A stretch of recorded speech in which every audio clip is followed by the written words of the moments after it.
જય શ્રી કૃષ્ણ, જય માતાજી। ચાલો દોસ્તો મિત્રો, આજે જો અમે ઘૂઘરા બનાવ્યા છે। ખજૂર આંબલીની ચટણી, આલી ગ્રીન ચટણી, આ રેડ ચટણી, કાંદા, પછી આ સેવ ને આ સિંગ। જો હું તમને બનાવીને બતાવું કેવી રીતે બનાવવાનું। જો રેડ કલરની ચટણી નાખવાની, પછી આ ગ્રીન,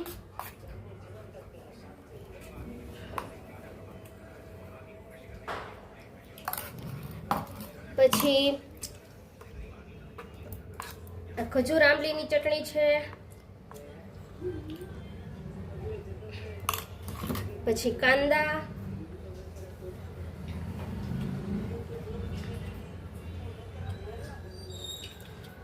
પછી સિંગદાણા, મસાલા સિંગ છે। આજે મેં આ ઘરે બનાવી છે, શેકી અને મસાલા વાળી બનાવી છે, અને આ સેવ।